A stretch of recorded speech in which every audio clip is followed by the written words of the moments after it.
let's take a look at Labor's spending, because the International Monetary Fund is warning the Albanese government to curb spending over concerns about inflation and interest rates. The IMF has thrown its support behind the Reserve Bank's restrictive monetary stance, labelling it appropriate, and is calling for support with fiscal policy that avoids an expansionary stance. Now, the central bank kept rates steady at a 13-year high of 4.35% at its December meeting.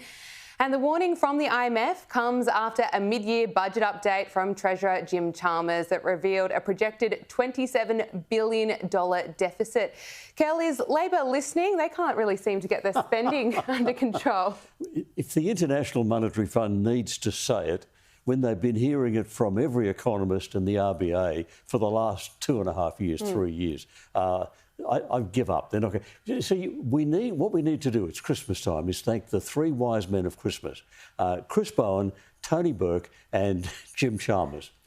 Chris Bowen, because he was going to reduce your power bill by $275 and instead it went up by $1,000. Tony Burke, when he was in industrial relations, made sure the unions had more power, making life more difficult and everything more expensive for small and middle-sized businesses, just harder for everyone, and they passed the costs on to you. And then we had Jim Chalmers, whose approach to everything is the one that troubles the IMF: you just throw money at everything.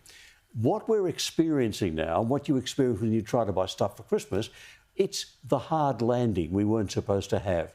This is the hard landing that we were promised, and it's happening now, which is why you're having half a ham instead of a full leg of ham. Well, that's what's happening. Australians are certainly feeling the pinch this Christmas, and many are said to be cutting back on buying large legs of ham for Christmas and are instead opting for half a leg instead, as they do what they can in this cost of living crisis. Food company Primo Foods says that consumers have been searching for value in the lead up to Christmas. Aldi has been performing really well, and consumers are spending less time dining out and more time gathering at home. Does this surprise you, Freya? Not really. As Kel said, I think households really are doing it tough. Food has gone up by 10% since the last election, and it is an absolute train wreck for Labor. And you notice they have repeatedly tried to blame inflation on Donald Trump, on Ukraine, on Netanyahu, on anyone but themselves. And most recently, their newest scapegoat has been the RBA. Oh, it's all the RBA's fault. They're the ones messing around with monetary policy and causing this all to go awry. But that is factually untrue. They have added $347 billion in extra spending since the election. That equates to $33,000 per household. Do you feel like you're getting an extra $33,000 in value from the government? I certainly do not. All that money is doing is fueling inflation. And the inflation we're seeing now, you've also got to remember, there's a lag between when the government spends money and when we actually see that it resulting in inflation. They have now been in for 2.5 years. That is about the perfect amount of time to actually see the true impact of government spending flow through the economy and result in inflation. And what are we seeing? Inflation is remaining too high. Core inflation, the RBA's preferred measure, much too high, out of the 2 to 3% band.